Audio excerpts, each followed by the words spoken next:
would have allowed you to do that at 9. Not at 9. I think they would have said, you just hold off. My mother was upset when I did it at 34. I can understand that. Welcome to PTI, boys and girls. In today's episode, the Phillies are out. The Cubs force a Game 5, and the Chiefs face another possible loss when they host the Lions on Sunday night. But we begin today with last night's Thursday night game in New York, where the 1-4 Giants basically dominated the defending Super Bowl champion Eagles, beating them 34-17. Rookie quarterback Jackson Dart accounted for 2 Giants touchdowns, and rookie running back Cam Skattebo ran for 3 others. This was the second game in just 5 days where the Eagles scored only 17 points. Wilbon, what does this result say about each team? How long before somebody with the Giants, whether in management or coaching, says, Skattebo, if you do that again, you're fined? Because you come down, you tear your ACL, you're fine. Tear your ACL? I'm afraid he's going to break his neck. Okay, I mean, I'm afraid of that. So the Giants have these 2 young, talented kids who bring a certain energy and spirit and maybe complete naivete. And it's working. It'll work every other week, maybe, if they're lucky, for the rest of the season. And then you figure out whether or not, they've got something sustainable in the future in terms of playoffs and contending. And so we set that aside. I'm in Wrigley Field last night just looking at the score on my phone going, what the hell is going on in East Rutherford? But Philly's got something. The Eagles have something more. We talked about it all week.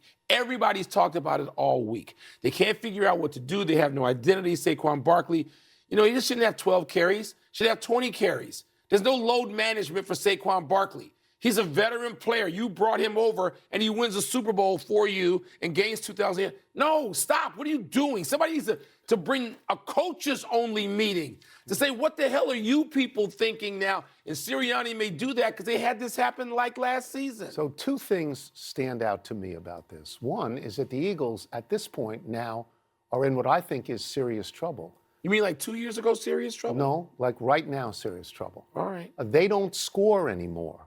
Their rushing is not nearly as good as it was last year. Their passing is not nearly as good as it was last year. I have some numbers for you that are astonishing given who they are. They're the defending Super Bowl champions. Going into this game last night, they ranked 30th out of 32 teams in offense. They ranked 31st out of 32 teams in passing offense, and they were dead last in 3 and outs. They were going 3 and out 47.2% of the time. Worst in the league. Now, you may think it's irrelevant, and you may laugh at the fact that they have these internal meetings with A.J. Brown. Yeah, I do. And yeah, I understand. Brown's not even paying attention. Okay, he's reading right. the book. And Saquon Barkley and Jalen Hurts with each other. other. Yeah. But there's something wrong there, Mike. That's a 4-2 team, and their point differential is minus, and they have been outgained in all 6 games this year, and they won 4 of them. The other thing that has to be talked about is Jackson Dart, in fact. If Daboll keeps his job as Giants coach, it's going to be because of Jackson Dart. And he's probably kicking himself, or should be kicking himself, that he held on to Russell Wilson for that long. The kid has beaten the Chargers and the Eagles, who we think are playoff teams. His rating last night was 104.6. He runs and passes sort of like Jaden Daniels. I'm just saying he's got a chance. He's got a chance. He's got a chance. I'm not going to get carried away. And by the way, in Skattebo, you know who he reminds me of? You're old enough to get this reference. Do you remember Charlie Tolar in the AFL with the Houston Oilers? Yes, I do. Who was called the human bowling ball because he was 5'6". I don't understand why he lasted so long, why people, general managers who don't like running backs, who basically say, we don't need this position. Really? This kid can't help you at some point on most teams? So. The Phillies went out of the baseball playoffs in a way they would like to forget.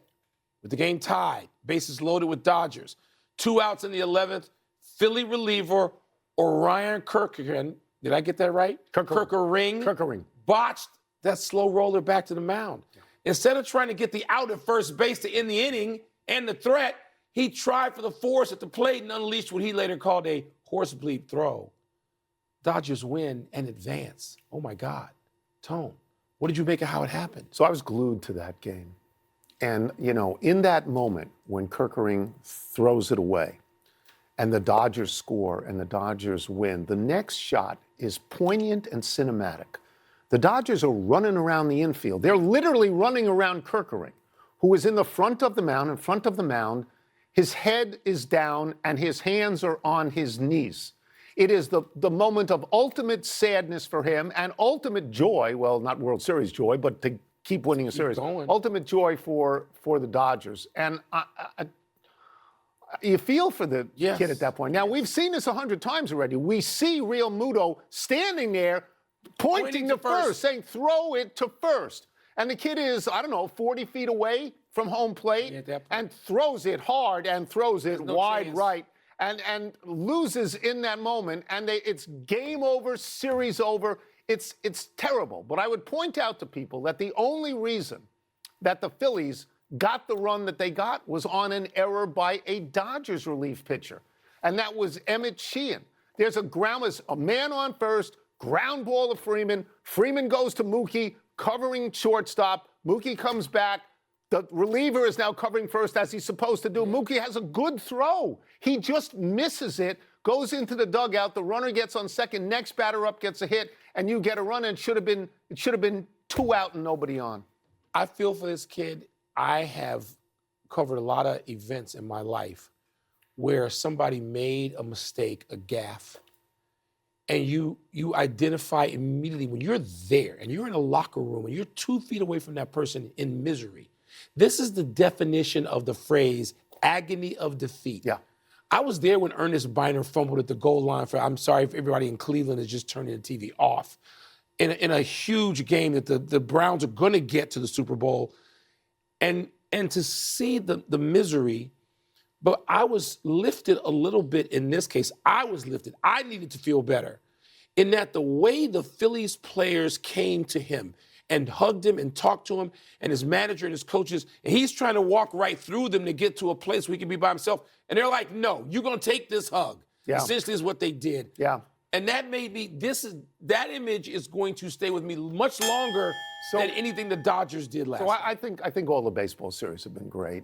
But you know that I do like the Phillies. I admire the Phillies. I think the Dodgers are a little bit better. Glasnow was great last night. Yeah. Sasaki was great last night. I would have walked in the bottom of the 7th. I would have walked Ohtani as well. But I was stunned that Mookie Betts, on the 3-2 pitch, he didn't go for it. It was this high. It wasn't this high. It was this high. That's all it was. What was Ohtani going into that at bat? Like 1 for 19 or something? Lefty power, righty-lefty situation. But if Mookie Betts thinks he's going to walk against a guy who had one walk in 23 games, really? Let's stay with baseball. Move to where you were last night, Wrigley Field in Chicago, where your Cubs once again scored early.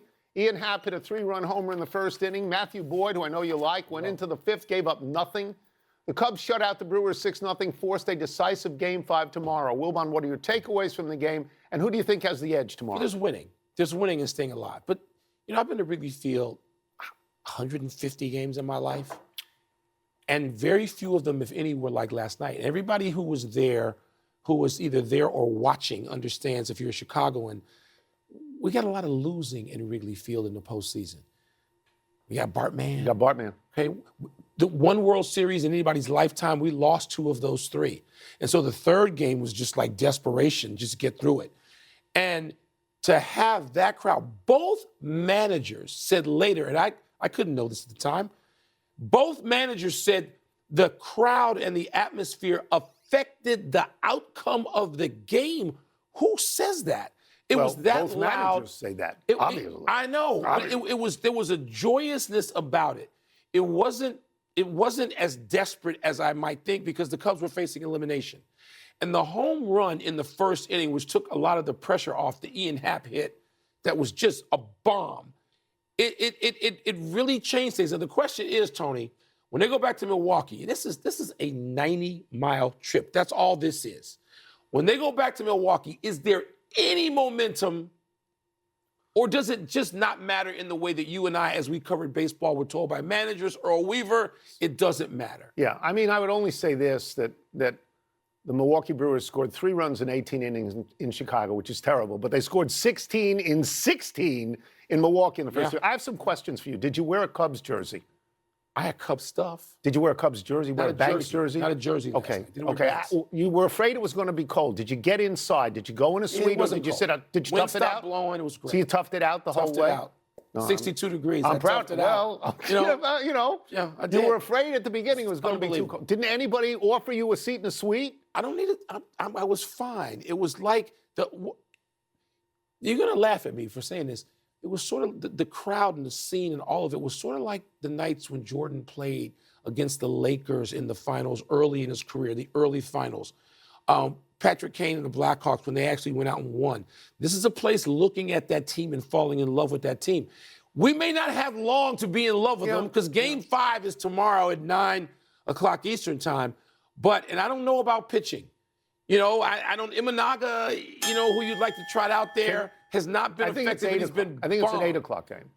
8 o'clock game. I thought it was, okay, 8 o'clock, good. All right, good enough. Okay. 8 o'clock Eastern. I just wanted to know how you... We're falling in love with them, but I'd like to have Dodgers, Cubs. That's what I'd like to have. Well, you have a chance. Fight with Irvin Johnson. You do have a chance. Let's take a break. Coming up, the Tigers and Mariners play their deciding Game 5 tonight. Who you got? And will the Chiefs fall to 2-4 after facing the Lions Sunday night? Toss-ups next. You want to tell the people the last time the Cubs went on the road for an elimination game, what happened? I don't know. How about the World Series? Did that work for you? Time for toss-up. 2 men enter, 1 man leaves, finishes the show, gets on his burner accounts, and posts all sorts of praise for himself across social media. You don't I'm even not know doing what a that. burner What's account first? is. What's first? Toss up, who you got in tonight's Game 5, the Tigers or the Mariners? This is all the Tigers could have asked for, to put all their eggs in one basket, and the basket is Tarek Skubal. Okay? He has been good to great in the playoffs so far. He's 1-0 with a 1.84 ERA, 23 strikeouts in 14 innings, and he's allowed 8 hits. He'll probably win the Cy Young Award again, and he's rested. So if Seattle beats him, good for Seattle. Yeah. I mean, the 2 best players left in the American League are on display in this game, Cal Raleigh and Tarek Skubal. That's right. Right? And if you're a viewer, what you want to see is if the guy with 60 home runs can take it out on the guy with the best ERA in the league. But the guy with the best ERA in the league, people should be advised watching this fine program, got lit up in a similar situation by Cleveland last year. Mm-hmm. And I'm with you. I'm looking at this going, my first, second, and third reactions are Skubal, Skubal, and Skubal. Yeah. That's what I'm going with because starting pitching means something to people of our vintage. Of a certain age. Yeah. Of a certain age. I don't want to see a damn bullpen day. I want to see a guy who can go out and go 8 innings plus if he needs to. And you think Skubal could do that or hand it to a closer, not a bullpen array. So I'm with that, Tony, but... So you're afraid of that? I'm afraid of it. Let me just say something to you. Tyler Glasnow had a very bad postseason record. How did he do last night? Yeah, he's good. See, like if you go back to last year, and you can't discount this year, like what he's doing right now this year. That's why I'm going with Skubal. I'm just saying this is and good for these 2. I'm happy that these 2 teams have this sort of showcase platform tonight. Happy to see it. Next. Toss up, to which team are you leaning on Sunday night? The Lions or the Chiefs? Okay, the game is in Kansas City. Yeah. The Chiefs are 2-3. The last time the Chiefs started 2-4, they still made the playoffs. It was 2021. So history tells us this is not a critical game, although we feel that this might be a critical game. I look at Detroit right now. I think they're playing the best football in the NFL. They have the best scoring offense. After they lost to the Packers, in the next 4 games, they rocked out 161 points. So I am leaning towards them, but this gives me a very small window, a window in which Patrick Mahomes at home is an underdog and loses.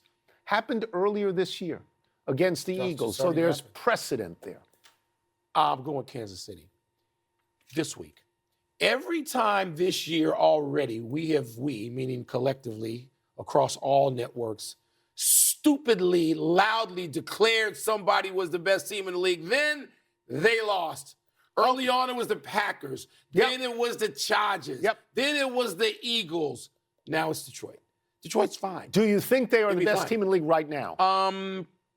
Probably. Yeah, that's what I think. I think probably. That's what I think. But they're still going to lose. Right. They're not going something and one. You think there's a curse of the best team? I just think that what we need to look at is an actual league and its trends and its patterns. We need to look at a league where no one is 72 Dolphins or 85 Bears or the 07 Patriots or whatever year that was. At some point, a dynasty slips, teeters. Yeah. Could that be happening this year? Yes, but they're going to win this game. Okay. They're going to win this game. They're going to knock Detroit back a little bit. And Detroit can recover next week. And I'm not saying that. And Kansas City. You're all in on Kansas City. This week. Okay. Only this Why week. don't you put it in the confidence pool? Are you high up on it? Come on, you're going to show some guts here? Put it in the You're not. No. You're not going to do that. You know how many points I gave Kansas City in this Show pick? me a camera. 2. That's it. Great. I win. Let's take one final break. When we come back, will Wilbon's Mercury avoid a sweep in Game 4 of the WNBA Finals tonight? I don't know. I don't think so. I don't know. The Niners and the Bucks battle for a share first. No, not a lot of confidence. Confidence, too. That's it. You sat here and told people you loved them and they were going to win. Yeah. But, yeah, well, no, you didn't put your they're money not in my pool. I stink this year. Oh. Is presented by the refreshing taste of Twisted Tea Hard Iced Tea. Please drink responsibly. Part of Happy Hour. Happy time, people. Happy 39th birthday, Andrew McCutchen. McCutchen came up with the Pittsburgh Pirates as their #1 draft choice in 2005. He spent his first 9 seasons in the majors in Pittsburgh and was MVP of the National League in 2013. McCutchen was traded to the Giants in 2018, who then traded him to the Yankees. When he was granted free agency, McCutchen signed with the Phillies before the 2019 season. Then he went to Milwaukee and back to Pittsburgh. This year he hit .239 with 13 homers and 57 RBI for the Pirates. Overall, McCutchen is a .271 hitter with 332 home runs, 1,152 RBI, and 1,290 runs scored, and a 5-time All-Star. These are not Hall of Fame numbers, but they are good, solid career numbers. He's been an important person to that franchise and belongs there. To me, in that Pittsburgh uniform. And when you see the white uniform, the sort of double it, that reminds us of 21. Yes, Clemente and Stargell. No doubt. Absolutely. No doubt. Happy anniversary, Marcus Allen. On this day 44 years ago, the great USC tailback rushed for 211 yards against Arizona, his 5th straight 200-yard game. 5 straight remains the college record, though Allen now shares it with Rashad Penny of San Diego State, Jamario Thomas of North Texas, and the great Barry Sanders. That season, Allen rushed for more than 200 yards in 8 of the 11 games he played for USC, and he won the Heisman Trophy.